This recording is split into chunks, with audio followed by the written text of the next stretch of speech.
Operation సింధూర్పై రాజ్యసభలో రెండో రోజు చర్చ జరగనుంది. ఇవాళ మధ్యాహ్నం 1 గంట తర్వాత రాజ్యసభలో చర్చ పునఃప్రారంభం కానుంది. విదేశీ వ్యవహారాల మంత్రి జయశంకర్ రాజ్యసభలో మాట్లాడనున్నారు. హోంమంత్రి అమిత్ షా ప్రసంగంతో రాజ్యసభలో చర్చ ముగియనుంది.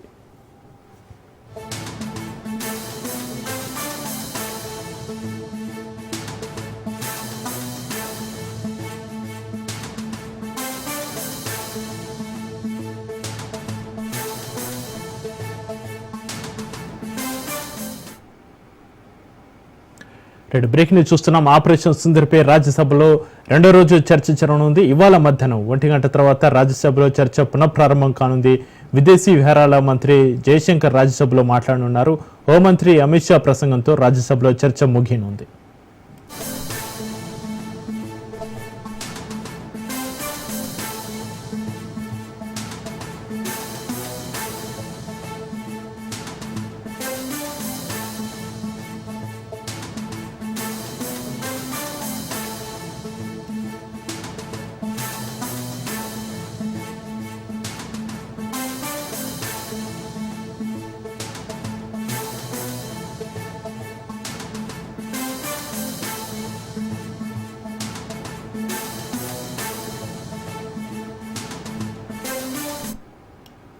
ఆపరేషన్ సింధూర్పై రాజ్యసభలో రెండో రోజు చర్చ సంబంధించి మరింత సమాచారాన్ని మా ప్రతినిధి సైదులు ఫోన్ లైన్ అందిస్తారు. సైదులు,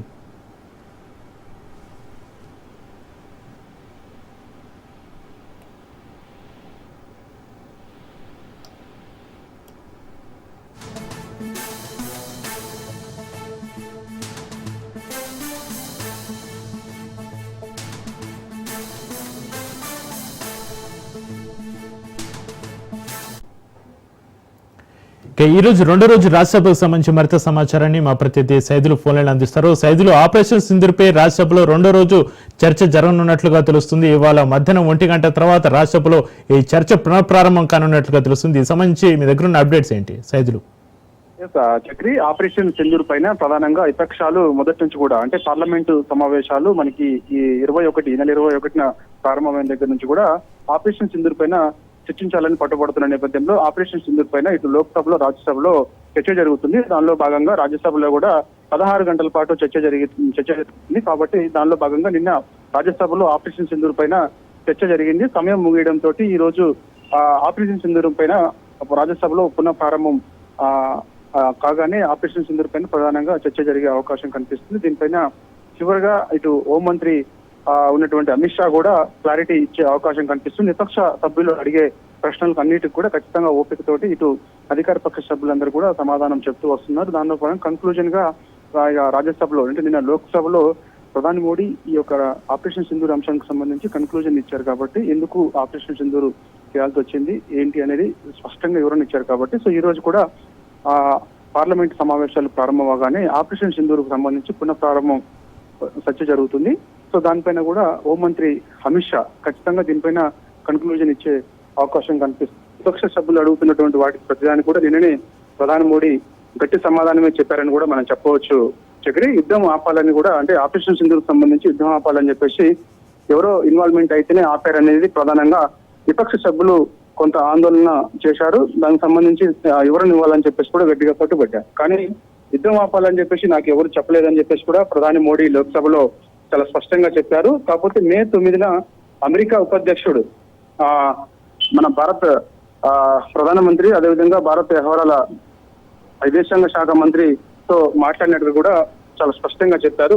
పాక్ భారీ దాడికి సిద్ధమవుతుందని కొందరు బెదిరించారు, కానీ నేను ఎక్కడ భయపడలేదని చెప్పేసి కూడా ప్రధాని మోడీ చెప్పారు. దాంతో పాటు అంతకంత బదిలిస్తామని చెప్పేసి బుల్లెట్ కు శతజ్ఞతో సమాధానం ఇస్తామని కూడా స్పష్టంగా చెప్పానని చెప్పేసి కూడా చెప్పారు. ఆపరేషన్ సింధూర్ తో మన సామర్థ్యం ఏంటో ప్రపంచం మొత్తానికి కూడా తెలిసిందని చెప్పేసి కూడా లోక్సభలో ప్రధాని మోడీ చెప్పారు. 22 నిమిషాల్లోనే ఉగ్ర స్థావరాలు ధ్వంసం చేశామని, సైనిక దళాలపై నమ్మకంతో స్వేచ్ఛనిచ్చామని, చాలా దెబ్బతీశారు, ఇక చాలంటూ పాకిస్తానే కాలబేరానికి వచ్చిందని చెప్పేసి కూడా చాలా స్పష్టంగా చెప్పారు. ప్రపంచం అంతా కూడా భారత్ కు మద్దతుగా నిలిచిందని, కాంగ్రెస్ మాత్రం పాకిస్తాన్ కు రిమోట్ గా మారిందని చెప్పేసి కూడా చెప్పారు. ఆపరేషన్ సింధూర్ పైన చర్చకు లోక్సభలో ప్రధాన మంత్రి నరేంద్ర మోడీ సమాధానం ఇచ్చిన తర్వాత పహల్గా ముష్కర్లను కూడా మట్టు పెట్టామని చెప్పేసి కూడా అమిత్ షా చెప్పారు. సో ఈ రోజు ఇక ఆపరేషన్ సింధూర్ కు సంబంధించి రాజ్యసభలో చర్చ ముగియలేదు కాబట్టి సో రాజ్యసభ పార్లమెంట్ స్టార్ట్ కాగానే రాజ్యసభలో ఈ ఆపరేషన్ సింధూర్ పైన పునఃప్రారంభం సంబంధించి అనేక అంశాలు విపక్ష సభ్యులు అడిగిన ప్రతి అంశాన్ని కూడా ఇటు అధికార పక్షం సభ్యులు సమాధానం చెప్పే అవకాశం కనిపిస్తుంది. చివరిగా ఇక అమిత్ షా, కేంద్ర హోంశాఖ మంత్రి ఉన్నటువంటి అమిత్ షా మాత్రం కన్క్లూజన్ కూడా ఇస్తారు. ఇక రాజ్యసభలో కూడా ఆపరేషన్ సింధూర్ అంశానికి సంబంధించి చర్చ ఈ రోజుతో ముగుస్తుంది. చక్రి, అయితే సైదులు నిన్న చూసాం ఆపరేషన్ సింధూర్ పైన లోక్సభలో కొనసాగిన రభస ఈ రోజు ఆపరేషన్ సింధూర్ పైన రాజ్యసభలో రెండో రోజు చర్చ ఏ విధంగా ఉండనుంది? విపక్ష సభ్యులు ఎలాంటి ప్రశ్నలు సంధించే అవకాశం ఉంది సైదులు?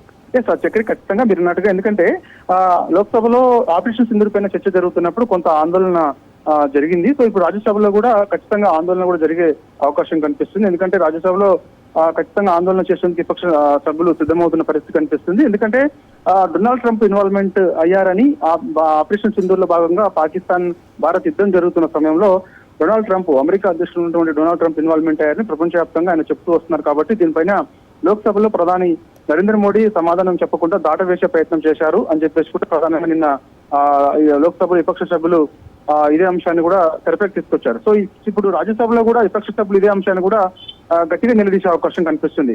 డొనాల్డ్ ట్రంప్ అసలు ఇన్వాల్వ్మెంట్ అయ్యారా లేదా, దానిపైన స్పష్టత ఇవ్వాలి. ఎందుకు డొనాల్డ్ ట్రంప్ నేను ఇన్వాల్వ్మెంట్ అయ్యాను, సీజ్ ఫైరింగ్ ఉల్లంఘనలకు కట్టుబడి ఉంటామని చెప్పేసి కూడా భారత్, పాకిస్తాన్ రెండు కూడా అధికారికంగా ప్రకటన చేశాయి. ఇది సంతోషదగ్గ విషయం అని చెప్పేసి కూడా ఆయన అధికారికంగా ఎక్స్ ఖాతాగా ట్విట్టర్ లో ఆయన పోస్ట్ చేసుకున్నారు. ఇది ఎంతవరకు వాస్తవం, నిజంగా డొనాల్డ్ ట్రంప్ ఇన్వాల్వ్మెంట్ ఉందా లేదా అనేది ఖచ్చితంగా ఇటు అధికార పక్షం సమాధానం చెప్పాలని విపక్ష సభ్యులు మొదటి నుంచి కూడా పట్టుబడుతున్నారు. కాబట్టి నేను లోక్సభలో ప్రధాని నరేంద్ర మోడీ అంశం పైన మాట్లాడుతున్నప్పుడు డొనాల్డ్ ట్రంప్ విషయాన్నే తెరపైకి తీసుకురావాలనేది ప్రధాన వాదన. కాబట్టి ఇప్పుడు రాజ్యసభలో కూడా అసలు డొనాల్డ్ ట్రంప్ ఇన్వాల్వ్మెంట్ ఉందా లేదా అనేది కూడా ప్రధానంగా విపక్ష సభ్యులు ఇదే ప్రశ్న సంధించే అవకాశం కనిపిస్తుంది. మరి ఈ ప్రశ్నకు కేంద్ర హోంమంత్రి అమిత్ షా ఏం సమాధానం చెప్తారు ఏంటనేది కూడా మనకి ఈ పునఃప్రారంభమైన తర్వాత, ఆపరేషన్ సింధూర్ అంశం చర్చ పునఃప్రారంభమైన తర్వాత మనకి స్పష్టత కూడా వచ్చే అవకాశం అయితే కనిపిస్తుంది.